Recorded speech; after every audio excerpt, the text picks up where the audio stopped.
Hi, welcome to MidDay Café. I'm Tyrell Barnes.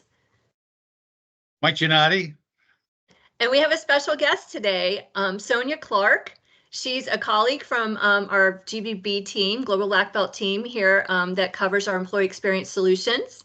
And she leads our financial services industry group. So excited to have her today. We're actually getting ready to work together. We're speaking at an event called Culturati, which is a summit for corporate culture, and it's for executives, investors, and scholars. We're knowledge partners along with McKinsey, and we're going to be leading a session around high performance organizations, and just wanted to share some of that today with you and let you have maybe some tools for doing this kind of workshop in your own organization.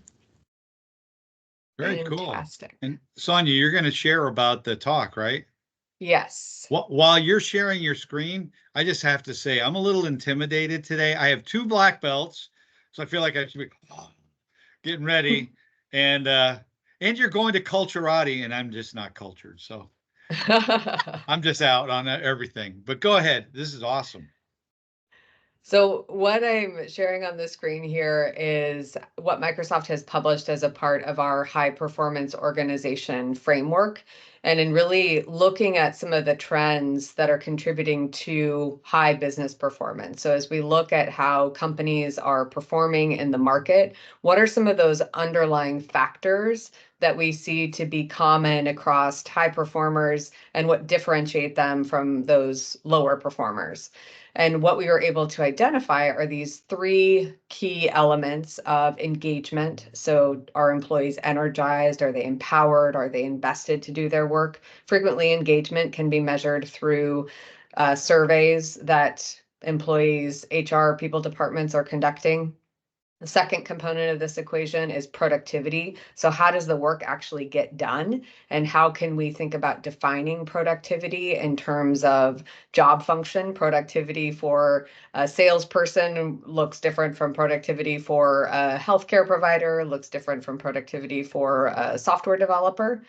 And then this third piece of resilience, which has really been an important term over the last 4 years. So are we agile? Are we skilled? Are we flexible to be able to respond to changing external and internal factors in the organization? So all 3 of these components come together to influence business performance, achieving sustainable business outcomes.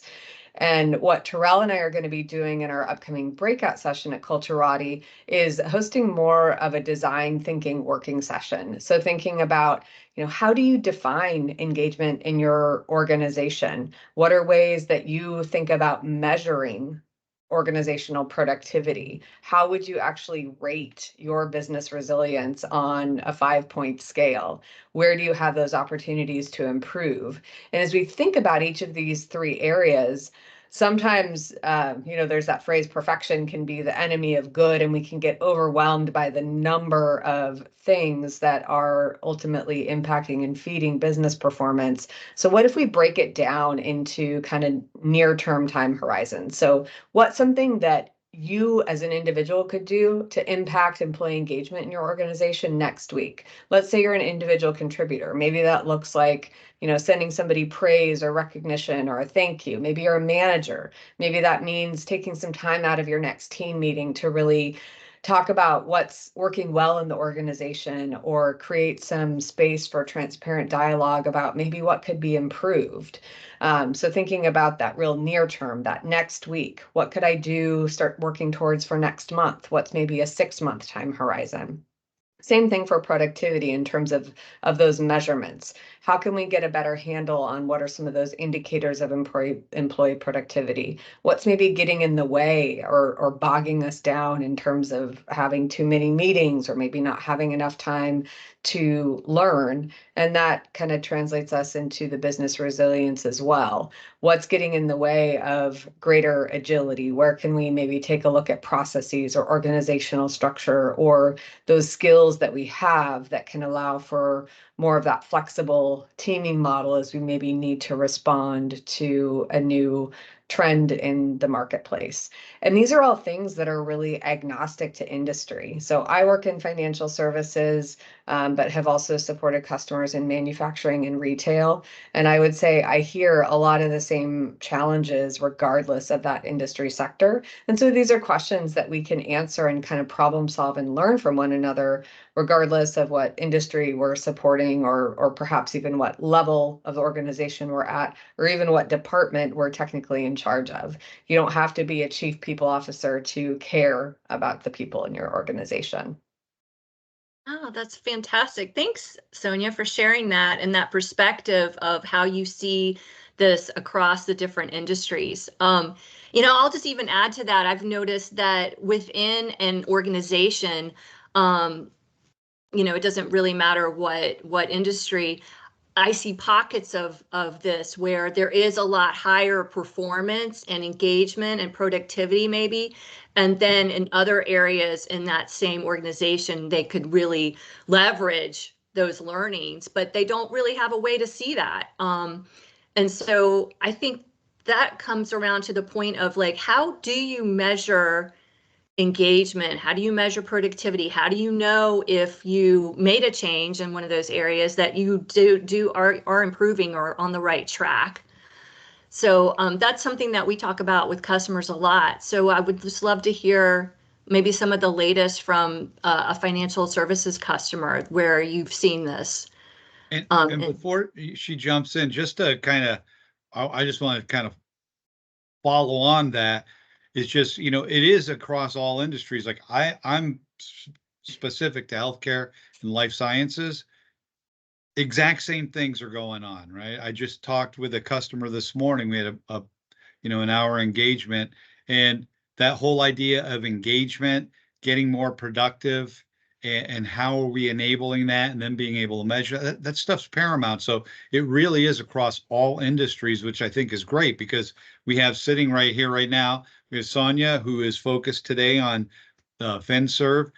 Tyrell, you span healthcare, but also manufacturing, and I'm just manufacturing, and we're all seeing the same thing, right? Because Yeah. people are people are people. That's right. That's right, Mike. Awesome. Absolutely.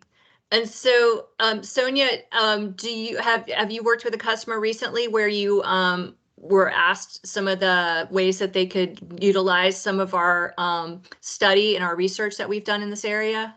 Mm-hmm. Yeah, I think one of the trends I'm starting to see is the recognition that bringing different data sources together. So what are those indicators, those data sources you have around engagement? What are those data sources you have around productivity? And bringing them together from an analytic perspective to start to understand what are those correlations, what are those relationships, and how can that data, how can that information help fuel a go forward strategy for action? So we can think about it even simply as, if we define productivity loosely as how people work, engagement is how people feel. Bringing those two data sources together can be super powerful to give you those near-term indicators of how people are working that might correlate to longer-term indicators of how people are feeling. And so that's definitely one of the market trends I'm seeing in financial service, especially for those organizations that are already very data intensive and focused and aware of that analytic benefit. Awesome. So it sounds like the people side of the equation is where their customers are starting to leverage more data to understand and quantify the problem. Definitely. Just fantastic.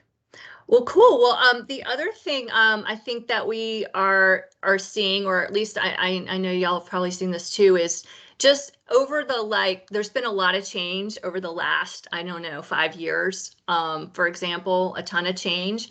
And so in working with some of the customers, I'm seeing a shift in mindset around, hey, we'd have a project, we'd implement a new system or change, and then we have the project would be complete and we'd be at a steady state for a while.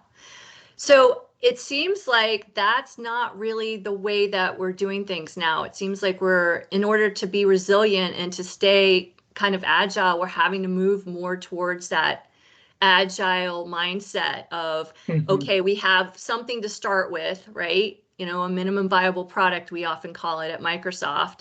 And then we're going to test it with everyone, have people use it and give us feedback. And then we're going to quickly like make some changes and then do it again in that kind of feedback flywheel approach, which is something that we talked about a lot at Culturati last year.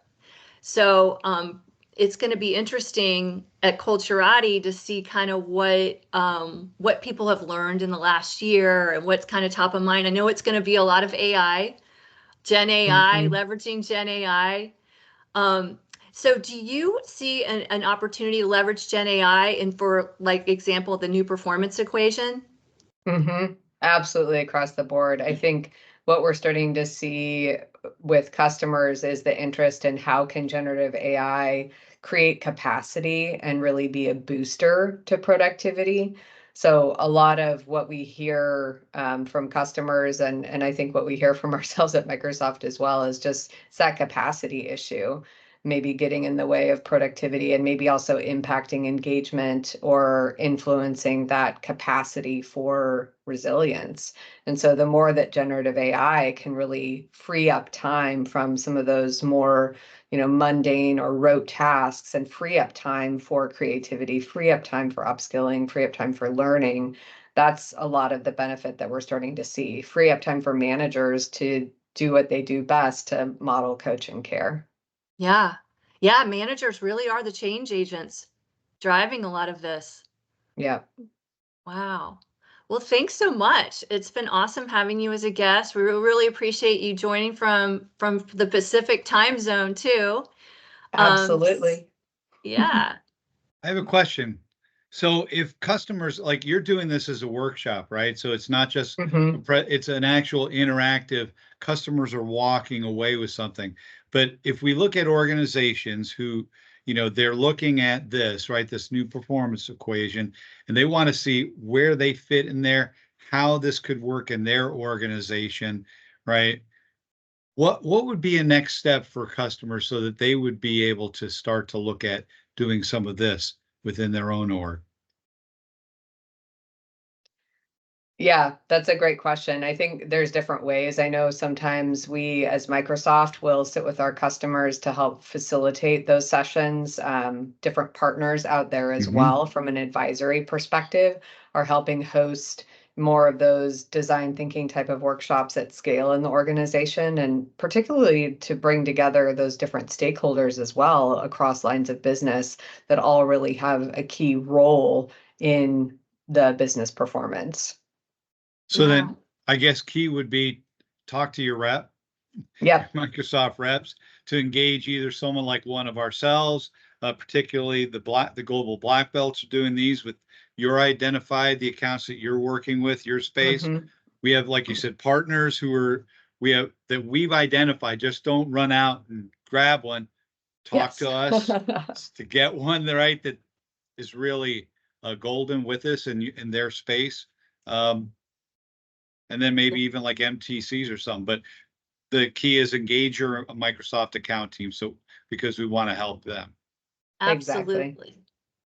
Yeah, Awesome. and it's actually an assessment. You can have an assessment done, and to Mike and Sonja's point, there are a number of different partners and people at Microsoft or engagement styles at Microsoft that we can help you with to do an assessment and kind of prioritize and start to get going.